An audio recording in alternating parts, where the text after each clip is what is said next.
When the fog hangs low and dense, it is not safe to bring large ships into port. It would be dangerous in the harbor channels with their heavy boat traffic. The ships wait far out in the harbor until the fog rises, and the harbor pilots consider it safe to bring them to dock.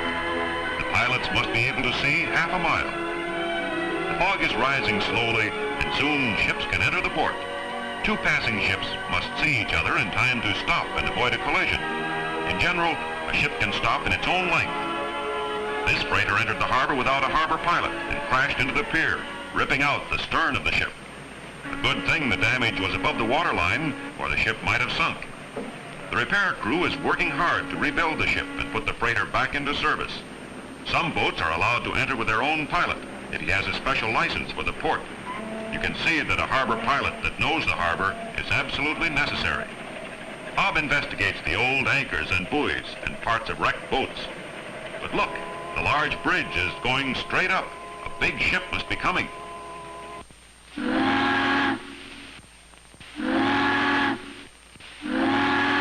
Bob listens for her to signal for the bridge. 3 long whistles. The bridge tender knows that the ship is turning for the bridge. 4 or more whistles would be a danger signal. Bob knows the different whistle signals. How skillfully the harbor pilot navigates the large ship through the narrow bridge. This ship is a United Fruit Company freighter, bringing a load of bananas from Central America. All harbors have harbor pilots because the captains on the ships cannot know the dangers that can be encountered in channels in all the ports they visit around the world. Bob's uncle, Captain Brown, is a port pilot and has invited Bob to visit the pilot station at the harbor entrance. Bob is interested in the port channel lights that flash a warning to the ships that arrive at night or in a storm. At important points along the harbor channels, lights flash, foghorns blow, and bells ring. They signify to the pilots where the channels are deep and safe for the large ships, and also are a warning for the small craft. Bob looks up at the Marine Exchange Office on the top of the Foreign Trade Zone building. The steamship companies inform the men at the Marine Station of all ships that are arriving and leaving. This red flag is a storm signal, a warning that the wind at sea is too strong for small craft. The men at the Marine Exchange telephone the pilots and keep them informed on the ships that are arriving and leaving. They also notify the tugboat company and the government officials who must meet the ships. Captain Brown looks over the list of ships for the day, the time they will arrive, where they are coming from, and where they will dock. Just think, today ships are arriving from Europe, South America, Canada, and Mexico. Captain Ollegreen shows Bob how to look through the telescope and see the ships when they are far out at sea. Through the telescope, they can tell which ship is arriving and what flag she is flying. The pilot house has modern equipment, like this loudspeaker. With it, the pilots can talk to ships a mile away. Tanker Colina, proceed to anchor until wind subsides. Wind is too strong, and you have not enough ballast to proceed to dock at present time. Flash your light if you have received the message. The pilot house light flashes messages at night to the ships far out in a harbor. The pilots operate the light by a small telegraph key. They use the Morse telegraph code that all navigators know. And now it is time for Captain Brown to meet the ship that is arriving from the Orient. Harbor pilots must have a master's and a pilot's license. Many are former ship captains. Captain Brown boards the pilot boat, and yes, Bob is invited to ride out to the ship with his uncle. Captain Brown tells Bob many things about boats and navigation. The pilot boat flies the Union Jack with its white stars. Sailing boats have right-of-way over motor vessels, except when the sailing boat is overtaking the motor vessel. If there is no wind, a sailboat cannot move quickly to avoid a collision.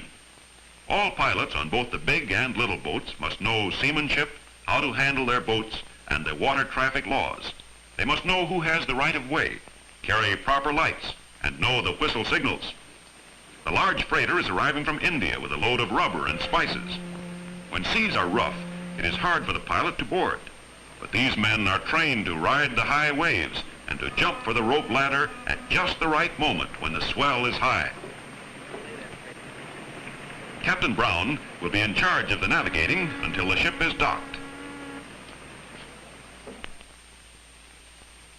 The large ship flies the red and white pilot flag while the pilot is aboard. Captain Brown directs the pilot boat to meet him at the dock. He goes immediately to the bridge and reports to the captain of the ship. Captain Brown is responsible for the safety of the ship and the safety of all on board. He directs the tugboat to come around to the port side. Tugboats are needed to help turn the boats in the harbor channels. The large ships cannot maneuver by themselves at an extremely slow speed. The watchword of the pilot is safety at all times. Proceed with caution. Captain Brown directs the seaman steering the ship. There are many navigating instruments and maps on the bridge. The ship's telegraph signals directions from the bridge to the engine room. For example, full speed ahead or stop.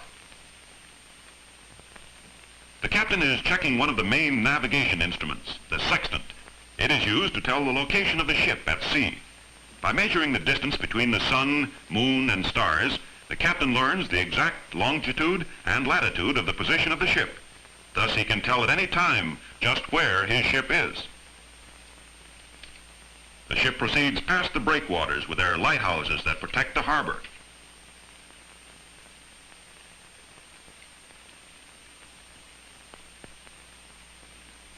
A United States Coast Guard boat is patrolling the harbor. The Coast Guard inspect the harbor and keep all channels clear. They must keep the harbor buoys and markers well painted and in operation. Buoys have lights, bells, and horns that warn the ship when the sea is rough and stormy. The men are lifting a 7-ton buoy onto their ship to take it to their base for repairs. Underwater, the buoys become covered with barnacles and must be cleaned off. While there are international rules for the safe guidance of ships, every harbor is different and has its own navigating problems. As we are entering the bay, let's see what it would look like if our ship were approaching another harbor. If this ship were entering San Francisco Harbor, a harbor pilot would navigate her into the famous Golden Gate Bay, and she would proceed on under the Golden Gate Bridge. Each harbor has distinguishing characteristics. If a ship entered beautiful Vancouver, the local pilot would know how to steer the boat through narrow channels between the many islands. He would know the height of the bridges and the location of the different steamship docks.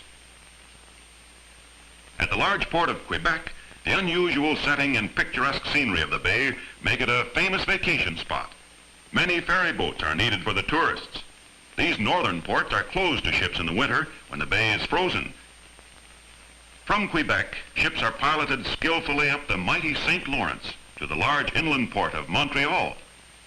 Wherever large ships wend their way, you can be sure that a trained pilot who knows the local channel is guiding the ship safely. But let's return to Captain Brown, whose ship is about to enter a channel of the port of Los Angeles. The harbor pilots must be able to size up a water traffic situation quickly and let other boats know what they intend to do. Two passing boats must understand each other. On the port side, the ship passes the pilot station. On the starboard side, she passes the medical quarantine station and the immigration station. These stations are under the United States government and are found at all large harbors. All ships and passengers that arrive from foreign ports must be examined by the government inspectors. It is difficult to maneuver a ship into its dock space, just as it is hard to park a car on a crowded street. Pilots direct the landing operations with a whistle. The tugboats nudge the ship gently toward the dock, because the ship could not maneuver alone in the close quarters. Captain Brown signals directions to the men on the bridge, the engine room, and to the pilots on the tugboats. The men on the dock pull in the heavy ropes and fasten them securely to the dock. A stiff wind is blowing, and they will put out extra lines to hold the large ship securely in place. Our ship is safely docked. Fine work, Captain Brown. A pilot boat is waiting for Captain Brown to take him to his next vessel to move. A large passenger liner is leaving for New York. A harbor pilot must navigate the ships out of the harbor in the same way that he brings them in. Captain Brown boards the liner. It is exciting when a large passenger liner leaves port, and different farewell customs prevail in different countries. Bands play, and people throw colored paper streamers that represent last ties with the mainland. Bob wonders where all the people are going. Adventure ahead for all of them. The tugboats turn the large ship in the narrow channel. The ship blows one long blast as she leaves her pier. Bon voyage. And when you reach New York, a New York harbor pilot will meet your ship at the harbor entrance to guide you safely to your dock. The Statue of Liberty stands guard at the port of New York, the emblem of our nation's freedom and the most famous harbor landmark in the world.